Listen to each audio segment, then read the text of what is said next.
mas pinalawak, mas pinalakas sa paghatid ng mga pinakahuling kaganapan saan man sa Ilocandia at Cordillera. Higit 2 dekada ng pinagkakatiwalaan. Ito ang radyong pambalitaan ng Tiradpas Network. DZTP, Radyo Tiradpas. Narito na ang ulo ng mga may init na balita. Malampaya gas field kung saan nadiskubre ang natural gas na katumbas ng 14 billion kilowatt hours ng kuryente. Mahigpit na babantayan ng Philippine Coast Guard. Dating Senador Bong Revilla, voluntaryong sumuko sa PNP-CIDG. Dating DPWH Engineers Bryce Hernandez at JP Mendoza, inaresto rin at dinala sa Bucor sa Muntinlupa. Nakakalungkot po, parang wala yatang due process. Dating DPWH Secretary Manuel Bonoan nagisa sa Senate Blue Ribbon Committee. Kickback sa maanumalyang flood control projects maring itinanggi pero hindi kinagat ng mga senador. Dahil po sa inyong masamang liderato, nandito tayo ngayon. Inaayos po natin, hinahanap po natin sino yung mga kriminal. Kauna-unahang impeachment complaint laban kay Pangulong Bongbong Marcos walang basihan ayon sa Malacanang. Mambabatas na nag-endorso ng impeachment kasama sa mga kontraktor sa flood control scandal. Ang party list na nag-endorse ay isa sa 8 na contractors. Malakihang taas presyo sa mga produktong petrolyo at toll fee hike. Sabay na ipatutupad ngayong araw. Rescue volunteer sa Binaliw landfill incident sa Cebu namatay dahil sa septic shock. At PWD, pinagtulungang bugbugin ng barangay Tanod at kaanak nito sa Davao City.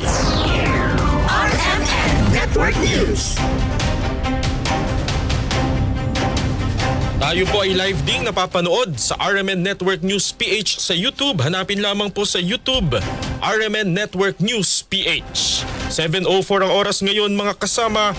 Aabot sa mahigit 5 milyong bahay ang masusuplayan ng kuryente ng bagong tuklas na natural gas sa Malampaya sa Palawan. Inanunsyo kahapon ni Pangulong Bongbong Marcos ang pagkakadiskubre sa natural gas sa Malampaya East 1 na kauna-unahan sa nakalipas na mahigit 1 dekada. Ayon kay Pangulong Marcos, 98 billion cubic feet ang nadiskubreng natural gas na katumbas ng 14 na bilyong kilowatt hours ng kuryente kada taon. Ang Malampaya ang source o pinagkukunan ng 80% o 40%, 40% ng enerhiya sa buong Luzon. Samantala, naniniwala naman ang Department of Energy na mas mapapatatag ng bagong natural gas reservoir ang supply ng kuryente sa bansa. Ayon sa DOE, posible nitong mapababa ang singil sa kuryente sa hinaharap kapag magkaroon na ng mas maraming supply. Sa kaugnay na balita, palalakasin naman ng Philippine Coast Guard ang seguridad sa Malampaya East 1 o yung MAE-1 gas field kasunod ng bagong tuklas na natural gas. Ayon kay PCG West Philippine Sea spokesperson Commodore J. Tariela, magde-deploy sila ng mga barko at mga eroplano sa paligid ng Malampaya East 1, 5 kilometro mula sa Malampaya gas field sa Palawan. Layo nitong maprotektahan ng Malampaya sa gitna na rin ng agresibong aksyon ng China sa West Philippine Sea.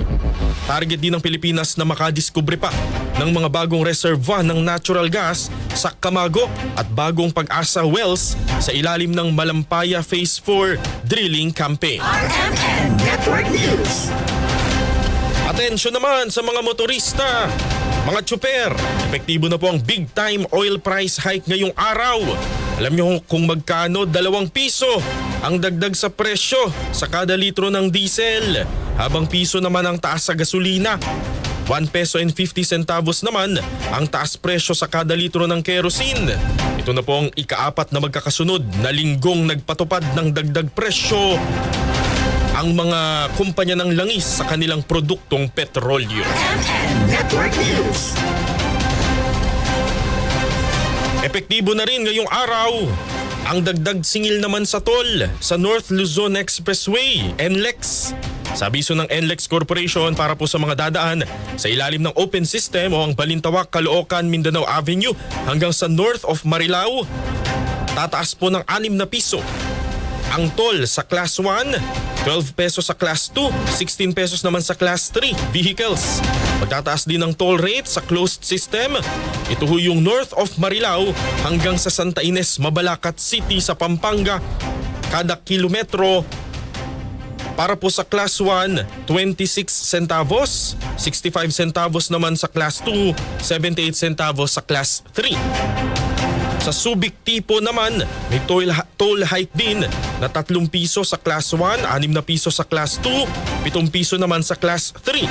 Ang NLEX end-to-end o yung Marilao hanggang sa Santa Ines, Mabalacat City, magkakaroon din ng toll increase na 24 pesos sa Class 1, 60 pesos sa Class 2, 72 pesos naman sa Class 3. Ang toll hike ay ito na ho yung pangalawa at huling bugso ng inaprubahang 2022 petition ng NLEX na noong nakaraang taon lamang inaprubahan. RMN Network News.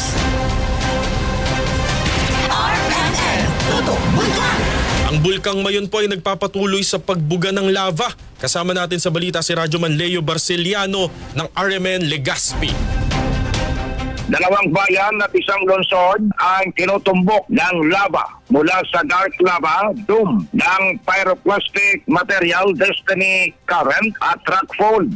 Mula ito sa crater ng Volcan Mayon Salmay. Umpisa kagabi, tuloy-tuloy ang pagluwal ng nagbabagang lava sa Barangay Miisi Daraga, Barangay Bunga, Legazpi City at Barangay Basud galing sa Santo Domingo, Albay. Nasa alert level 3 pa rin ang kalagayan ng Volcan Mayon. Samantala, kung itataas sa alert level number 4 ng PBOX ang Volcan Mayon, 70,000 na pamilya ang ililikas ng mga LGUs at PDRRMO kasama mo sa RMN Legazpi, Albay Province, Bicol Region, Radyoman Leo Barceliano, Tatak, RMN. Maraming salamat Radyoman Leo Barceliano. Samantala, rescue volunteer naman sa Binaliw landfill incident dyan po sa Cebu ay namatay dahil sa septic shock. Kasama natin sa balita si Radyoman Ken Galinea ng RMN Cebu.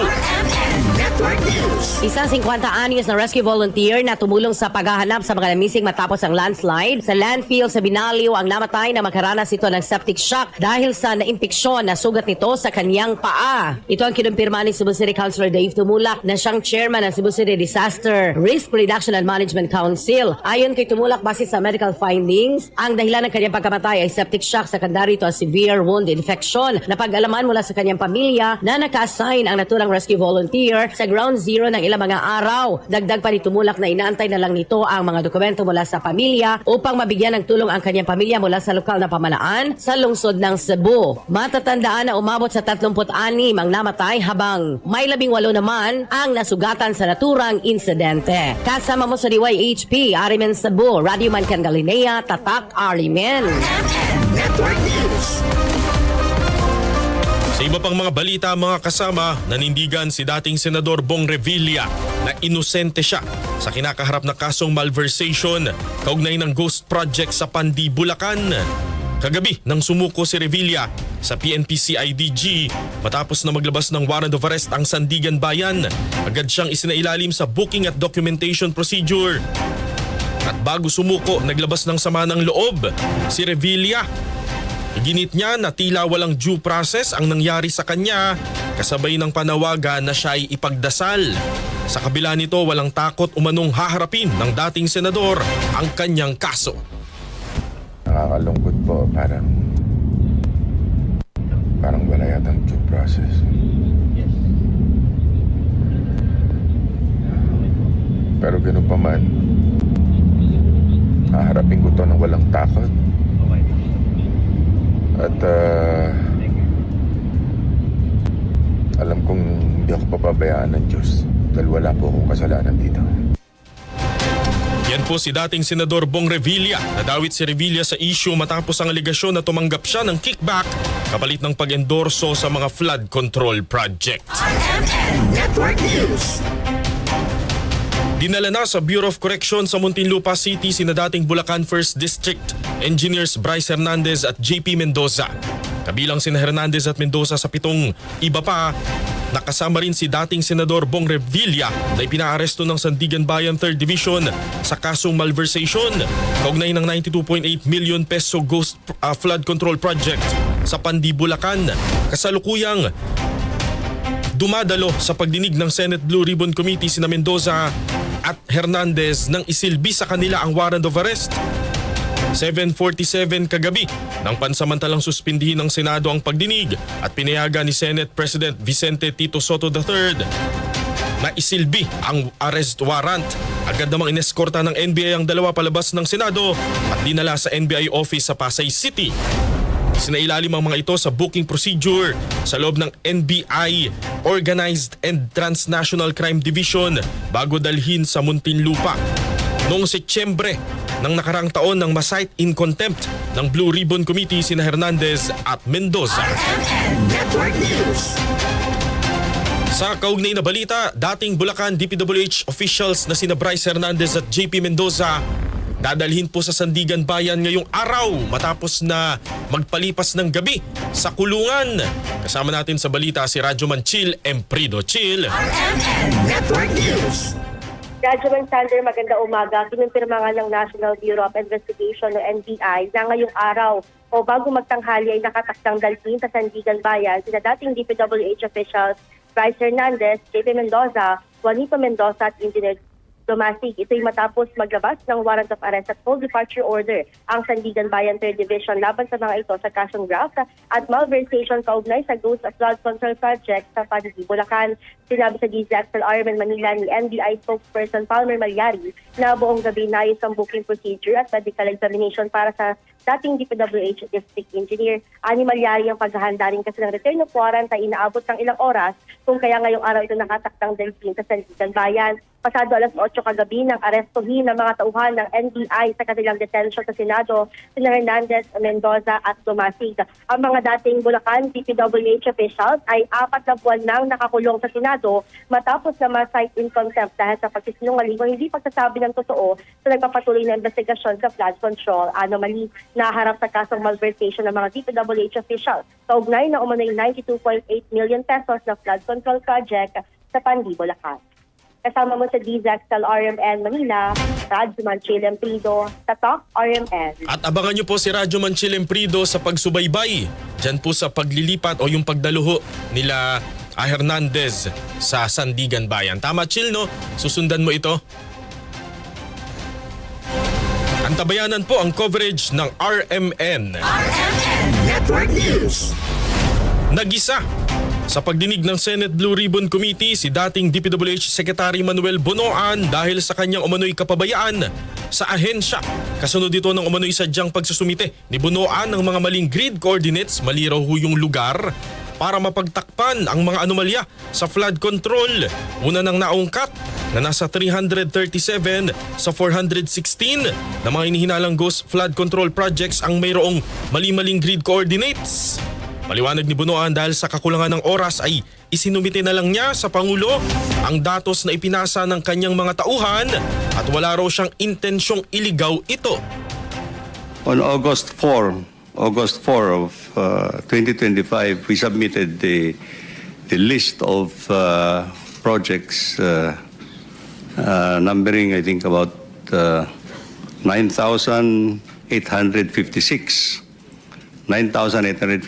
but there was a correction of one project, so it became 9,855 projects. Truth of the matter is, because of the time constraint that we have to submit, I instructed the late Undersecretary Cabral to collate the information that we need to submit to the Office of the President. Sinisi naman ni Senador Sherwin Gatchalian si Bonoan sa talamak na korupsyon. Sa pagtaya ng Senado, aabot sa mahigit 2 bilyong piso ang naging kickback ng dating kalihim. Pero maring iginit ni Bonoan na wala siyang ibinulsang pondo mula sa pamahalaan. Ang SOP na napunta sa inyo is worth 2.25 billion pesos since 2022. Well, Ano po ang masasabi niyo ho dyan? I think, Your Honor, I think this is something. Well, I think I issued a denial on this at one point in time when I learned about. I have not read the entire affidavit, but I issued a denial to it. I don't even recall actually talking about any projects at all. There will be proposals from them. Dahil po sa inyong masamang liderato, nandito tayo ngayon. Inaayos ho natin, hinahanap po natin sino yung mga kriminal. Hindi pa ho natin mahanap dahil nasa Portugal na nagtatago. Yan po ang sagutan ni na dating DPWH Secretary Manuel Bunoan at Senador Sherwin Gatchalian. RMN Network News. RMN Police Report. Balita muna sa mga lalawigan, lalaking nagnakaw sa simbahan sa Subic Freeport arestado. Kasama natin sa balita si Radyoman Mike Sigaral ng RMN Bataan. RMN Network News. Inaresto ng mga otoridad ng Subic Bay Metropolitan Authority o SBMA ang suspect sa pagnanakaw at paninira sa San Roque Chapel sa loob ng Subic Bay Freeport nitong Lunes. Kinilala ang suspect na si alias Joko, 27 years old, taga Dinalupihan, Bataan. Ay sa ulat, bandang alas 8:15 ng umaga nang i-report ng church caretaker ang paninira sa mga religious statues at altar ng kapilya sa Dewey Avenue, gayon din ang pagkuha umano ng pera mula sa donation box ng simbahan. Agad na nagsagawa ng paghahanap ang mga tauhan ng SBMA, Law Enforcement Department o LED, at naaresto ang suspect ilang minuto matapos ang insidente. Matapos makilala ng mga saksi, isinailalim siya sa dokumentasyon at kalaunan ay itinurn over sa Olongapo City Police Office Station 3 para sa kaukulang aksyon. Kasama sa Central Luzon, Radyoman Mike Sigaral, Tatak, RMN. RMN Network News. RMN Police Report. Samantala sa Davao City naman, isang PWD ang sugatan matapos na pagtulungang bugbugin ng barangay Tanod at kaanak nito.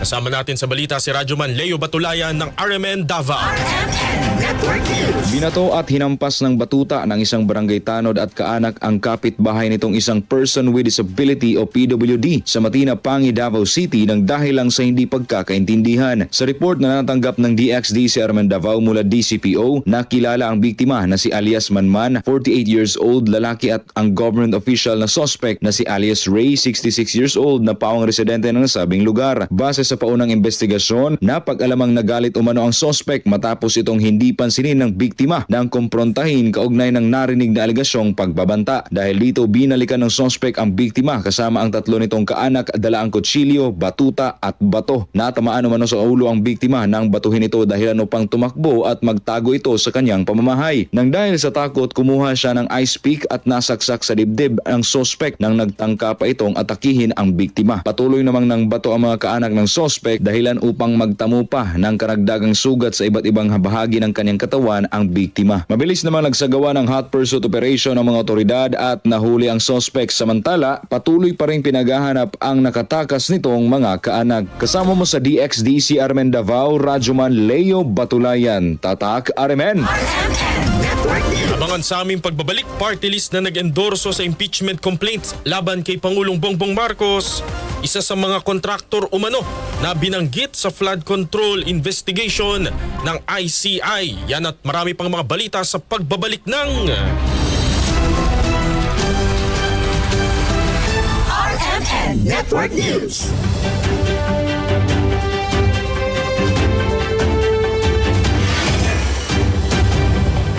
May buntag Pilipinas sa idupos. dalawang foreign nationals ang kasama sa mga naaresto ng mga otoridad. Commission on Elections nangangamba. Narito ang ulo ng mga mainit na balita. Ako si Xander Kayabyab, magbabalik ang RMN Network News.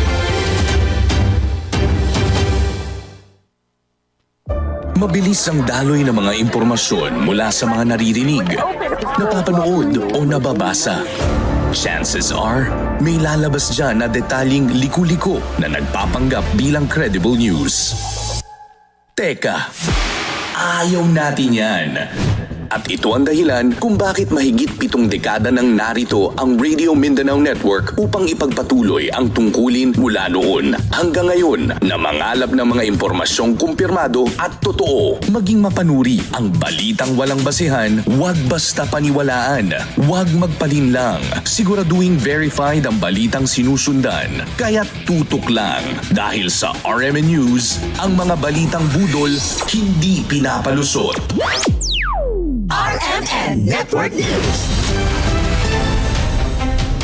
Nagbabalik ang RMN Network News. Live po tayo sa YouTube. Hanapin lamang RMN Network News PH. Detalye ng ating mga balita ngayong 7:22 ng umaga. 14 pa lamang mula sa 421, 421 flood control projects ang napatunayang ghost project ng Department of Justice. Sa pagdinig ng Senate Blue Ribbon Committee, sinabi ni DOJ Secretary Frederick Vida na 2 sa 14 ang kumpirmadong na 14 na kumpirmadong ghost projects ay may mga kasong naisampa na sa Sandigan Bayan, habang kasalukuyan pang sumasailalim sa preliminary investigation ng 12 proyekto. Dun sa iba po na 421 projects, hindi pa po kami kumbinsido na ghost project sila at patuloy po kami nagkakalap ng iba't ibang ebidensya para masigurado siyang ghost project. Pero sa kasalukuyan po, tulad po yung sa 14 na yun po, yung 2 po nun, kasalang na po sa Sandigan Bayan. Yung, so 14, 2, yung 12, nakasalang po yung sa isa pong batch, yung involved po yung Sims Construction Trading, may 3 kaso din po yon. May 6 na project din po na involved po ang Wawaw Construction at Top Notch Catalyst Builders na ito rin po ay tinuturing naming ghost projects. Samantala, sinabi naman ni DPWH Yusek Arthur Bisnar na nasa 252 na mga proyekto ang idineklarang non-existent, hindi matagpuan. Mula po dun sa 10,238 na flood control project na ininspeksyon ng PNP at ng AFP. Babalikan nila ang naturang mga proyekto dahil posibleng may maling lokasyon lamang o mali raw po yung coordinates dito.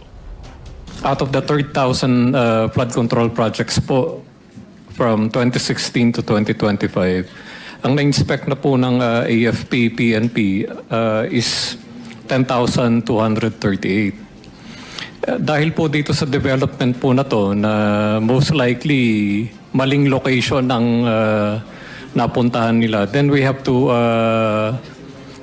restart over. Samantala, binanata naman ni Senate Blue Ribbon Committee Chairperson Ping Lacson ang mga tumutuligsa sa investigasyon. Your noise will not silence the truth. Neither does it provide any help in our investigation. Your noise cannot convict and won't even indict the malefactors in this flood control mess. Only evidence does. With all that being said, as the chairman of this committee, I say to you, shut the F up. Ano yung F? O, alam nyo na yun. Shut up daw po, sabi ni Senate President Senate Blue Ribbon Committee Chairperson Ping Lacson. RMN Network News. Positibong itinuro ng 2 babaeng testigo si Curly Discaya na naging kontraktor ng biniling high-end property ni dating House Speaker Martin Romualdez sa South Forbes Park sa Makati. Sa pagdinig ng Senate Blue Ribbon Committee kahapon, sinabi ni na alias Maria at Joy na personal nilang nakaharap si Discaya noong Pebrero 1, 2024. Pinakilala raw ito sa kanila ng broker na si TJ Conti noong mga panahong pinaalis na sila sa property na dating pagmamay-ari ng boss nilang si Rico Ocampo. Bagamat 5 minuto lang nilang nakausap noon si Discaya, natandaan daw nila ang mukha nito dahil ito mismo ang nagmamando sa mga tauhan na tulungan sila sa paglilipat ng mga gamit. TJ Conti, he introduced us to the contractor but he didn't mention the name. Yeah, but how did you know that that contractor being referred to by TJ Conti is actually Mr. Discaya? Well, actually, sir, we already mentioned to our boss nung lumabas yung mukha po ni Mr. Discaya Nasabi ko, kamukha Saan lumabas ang sa mukha? TV po, when the flood control project is being brought up. No? During the hearings. Yes, during the hearings. Okay, so sabi ko sa boss ko, sorry about that. Sabi ko po sa boss ko tsaka sa colleague ko, tingnan nyo nga, ma'am, tingnan mo pong maigi itong mukha na to. Hindi ba ito yung contractor na pinakilala sa atin ni TJ Conti?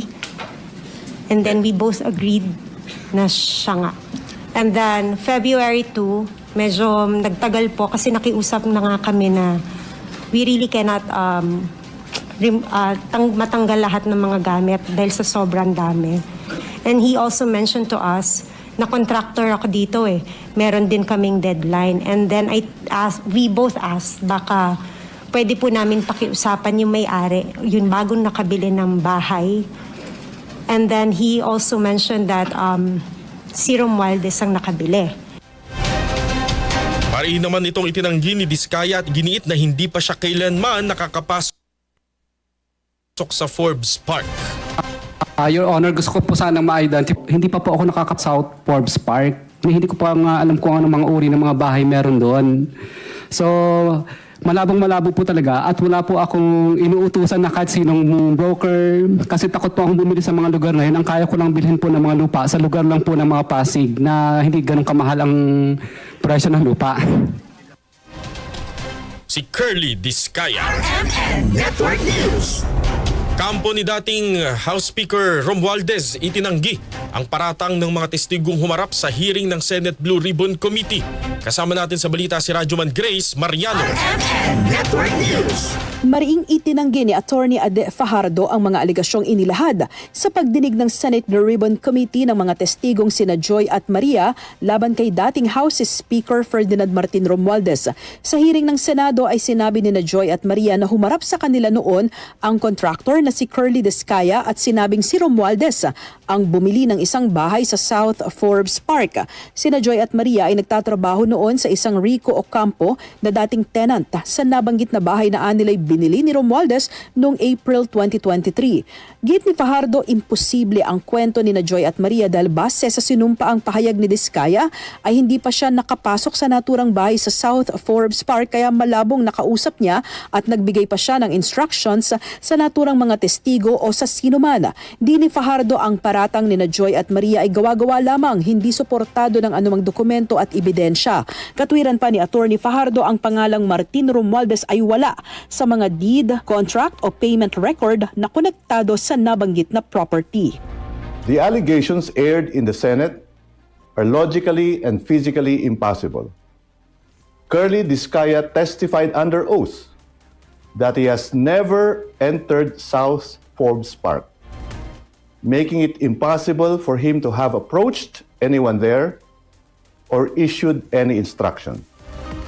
The claims come solely from the staff of an evicted tenant, unsupported by any document, while Martin Romualdez's name appears in no deed, contract, or payment record related to the property.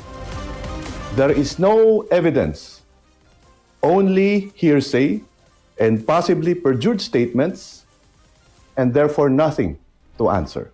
Yan po ang pahayag ni Attorney Ade Fajardo, abogado at tagapagsalita ni dating House Speaker Ferdinand Martin Romualdez. Kasama mo sa DCXL, RMN Manila, Radyoman Grace Mariano, Tatak RMN. RMN Network News. Congressman Leandro Leviste nilabas sa Blue Ribbon Committee ang 720 billion ng mga allocables at mga tinawag niyang major tag sa 2025 budget. Kasama natin sa balita si Radyoman Conde Batak. RMN Network News. Inilabas ni Batangas 1st District Representative Leandro Leviste sa pagdinig ng Senate Blue Ribbon Committee ang higit 720 billion pesos na halaga ng allocables at ang tinagurian niyang major tags sa 2025 national budget. Batay ito sa nakuha niyang Cabral files nang yumaong si dating DPWH Undersecretary Maria Catalina Cabral. Sinabi ni Leviste na 721.8 billion pesos ang kabuoang halaga ng tinawag niyang major tags na parang mga codes. Ilan sa mga code sa mga tags ay ang sumusunod: allocables na 401.3 billion pesos, BINI 10 na 6 billion pesos, SENTI 2025 na 100 billion pesos, F1 na 10 billion pesos, non-allocable na 61.5 billion pesos, BIP on top na 33.4 billion pesos, Senators na 20.5 billion pesos, SMB Others na 25.6 billion at iba pa. Sinabi ni Leviste sa pagdinig na gusto sana niyang talakayin ang mga tags na ito para maipaliwanag ng DPWH pero walang nag-usisa ukol dito. May mga code names na hindi ko maintindihan. Kaya ako lumapit kay Secretary Bonoan and could I ask him the now and tinanong ko, sino ba si BINI 10, si F1 at si SENTI 2025? At sabi niya si Yusuf Cabral lang ang makakaalam dun. Pero meron din pong mga encoders naman na nakasulat dito na sa tingin ko maganda kung sa susunod na oportunidad ipatawag din yung mga encoders para ipaliwanag nila sino ba si BINI 10, si F1 at si SENTI 2025. Iginit naman ni Leviste na hindi niya pinwersang kunin ang Cabral files at bukod sa kanya ay mayroon din ito si Senator Ping Lacson at ang isang news agency.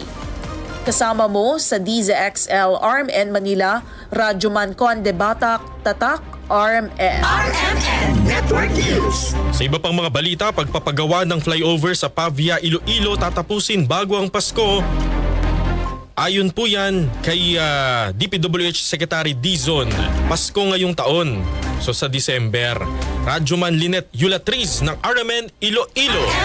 Network News. Desidido ang gobyerno na tapusin ang pagpapagawa ng Aganan Flyover sa Pavia, Iloilo bago ang Pasko ngayong taon. Sa interview ng RMN Iloilo kay Department of Public Works and Highways o DPWH Secretary Vince Dizon, ipinahayag niya na prioridad nila ngayon na matapos muna ang naturang flyover at masiguro ang 100% na kaligtasan ng publiko na dumaraan rito. Magiging Christmas gift to ni PBBM sa mga taga Iloilo City. Christmas of 2026, not 27.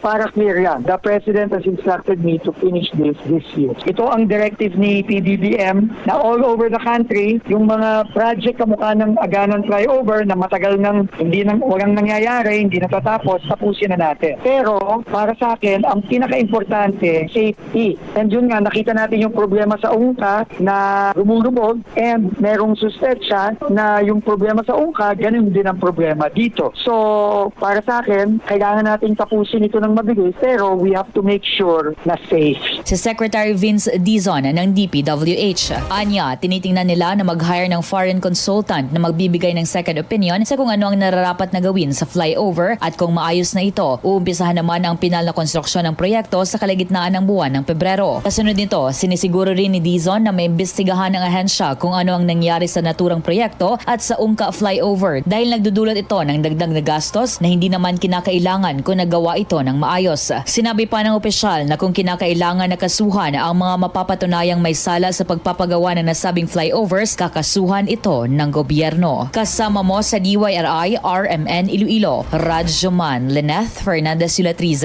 Tatak RMN. RMN Network News. Pangulong Bongbong Marcos pinangunahan ng inaugurasyon ng water treatment plant sa Negros Occidental. Kasama natin sa balita si Radyoman Albert Hiner ng RMN Bacolod. Pinangunahan ni Pangulong Ferdinand Bongbong Marcos Jr. ang inspeksyon at integrasyon ng Sumag Water Treatment Plant at Caliban Intake Facility sa bayan ng Bulsa, Negros Occidental na ino-operate ng Bacolod Bulk Water sa ilalim ng Tubig Pilipinas Group. Ang Bacolod Bulsa Bulk Water System Phase 2 na Sumag Water Treatment Plant na may 12.5 km Murcia Bacolod pipeline ang inaasahang maghatid ng 15 million liters per day sa Bacolod City. Habang Phase 3 naman na Caliban River Intake Facility ang maghahatid ng karagdagang MLD sa pamamagitan ng kanyang supply capacity. Sa kabuuan, tinatayang abot sa 750,000 katao ang masaserbisyuan ng patubig sa bayan ng Musa at lungsod ng Bacolod. Napaglaban na unang binisita ng Pangulong BBM ang lalawigan ng Antique sa isatigawang inaugurasyon ng bagong Antique Airport sa San Jose de Buenavista, Antique, kasunod ng completion ng Antique Airport Development Project sa ilalim ng Better More agenda ng administrasyon. Kasama mo sa RMN DYHB Bacolod, Radyoman Albert Hiner. Tatak RMN. RMN Network News. Nanindigan ng Malacanang na walang basehan ng impeachment complaint laban kay Pangulong Bongbong Marcos.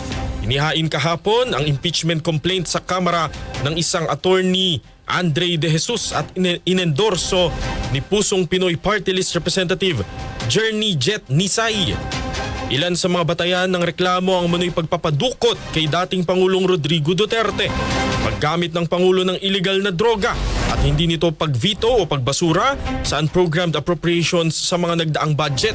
Pero ayon naman kay Palace Press Officer Yuse Claire Castro, matagal na itong nasagot at kumilos na noon ang Pangulo nang naaayon sa batas. Maliwanag naman po ang naging trabaho ng Pangulo. Ang lahat po na nagiging trabaho ng Pangulo ay naaayon sa batas at naaayon sa konstitusyon.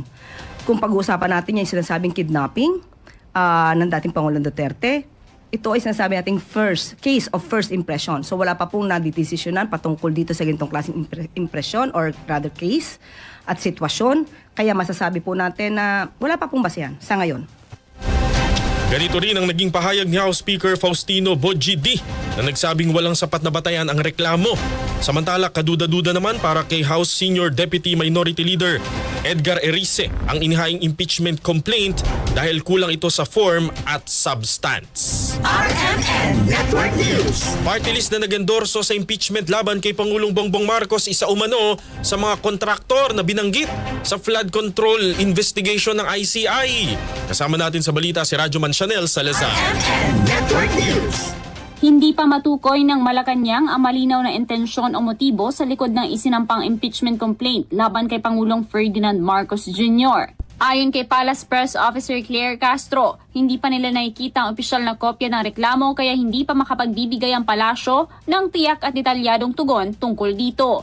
Ang tanging impormasyong hawak pa lamang ng Malacanang ayon kay Castro ay ang party list na nag-endorso ng reklamo ay may kaugnayan umano sa isa sa mga kontraktor na binanggit na Independent Commission for Infrastructure na iniimbestigahan ng flood control scam. Wala po tayong personal na kaalaman kung ano ang kanilang intensyon patungkol po sa pag-file ng impeachment complaint. Ang atin lamang pong nalalaman sa ngayon ay ang party list na nag-endorse ay isa sa 8 na contractors na nabanggit ng ICI. Ang impeachment complaint ay inihain ni Attorney Andre De Jesus at inendorso ni Pusong Pinoy Party List Representative Jet Nisay na sinasabing may koneksyon sa JVN Construction and Trading na isa sa mga kontraktor na nabanggit ng ICI. Kaugnay nito naniniwala naman si Pangulong Marcos na gagamit ng matinong pag-iisip at susunod sa batas ang mga mambabatas sa pagtalakay sa reklamo at hindi pa iiralin ng pansariling interes. Tiniyak din ng palasyo na nananatiling nakatuon ng Pangulo sa kanyang trabaho at sa mga programang magpapabuti sa buhay ng mga Pilipino. Alam po natin, even before, nung ito ay umuugong na maaaring may magsampa ng impeachment complaint laban sa ating Pangulo, sinabi naman po natin na ang Pangulo ay irerespeto ang konstitusyon, irerespeto ang due process, irerespeto ang proseso. Si Palace Press Officer Claire Castro. Kasama mo sa DZXL RMN Manila, Radyoman Chanel Salazar, Tatak RMN. Balitang Sports. Si Pinay Ace Alex Ayala nagpaalam na po sa Australian Open matapos na masilat ang pwesto sa opening round ng women's singles. Kasama natin sa balita si Radyoman Niel Santua. Maagang natapos ang kampanya ni Alex Ayala sa Australian Open matapos siyang matalo ni Alicia Parks ng USA sa opening round ng women's singles. Magandang panimula ni Ayala matapos dominahin ang first set, ngunit bumawi si Parks sa likod ng malalakas sa serves dahilan para maagaw sa kanya ang momentum sa huling dalawang set. Bagamat out na sa singles, tuloy pa rin ang laban ni Ayala sa women's doubles kung saan sasabak siya kasama ang partner na si Ingrid Martins. Para sa ating RMN Sports, Radyoman Niel Santua, Tatak, RMN. Claudine Barreto itinuturing na first love ang dating kasintahan na si Mark Anthony Fernandez. Kasama natin sa balita si Myra Nasayaw. Nagbigay Nagbigay ng sweet message ang aktres na si Claudine Barreto sa dating kasintahan nito at itinuturing niyang first love na si Mark Anthony Fernandez. Sa Facebook post ng aktres kahapon, ibinahagi nito ang screenshot ng video call nila ni Mark. Kalakip ang mensahe para sa kanyang kaarawan at sinabi pang true gentleman at isa sa mga kilala niyang mabuting tao ang aktor. Dagdag pa ng aktres, hindi man niya inaasahang magiging kaibigan ng ilan sa kanyang mga ex-boyfriend. Exception daw dito si Mark dahil siya raw ay kanyang first everything. Bukod dito, nag-iwan din ito ng katagang I love you ex na umani ng samot-saring reaction mula sa netizens. Tanong pa nga ng iba, hindi ba't ang kanyang first love ay ang dati ring kasintahan na si Rico yan? Agad namang sinagot ni Claudine na maituturing niyang greatest love si Rico, gaya na rin ng mga sagot nito sa mga nauna niyang panayam. At yan ang ating showbiz chika ngayong Martes ng umaga. Ako si Myra J. Nasayaw, Tatak RMN. RMN Network News. At sumay niyo po ang mga nangungunang mga balita. Ako si Radyoman Zander Kayabyab mula po rito sa RMN Broadcast Studio sa Atlanta Center, San Juan, Metro Manila. Magandang umaga mga kasama. Inyo pong natunghayan ang RMN Network News. Palagi ang tumutok para huwag mahuling sa maiinit na mga balita at impormasyon. Reaching millions nationwide and worldwide for more than 70 years. Tatak RMN.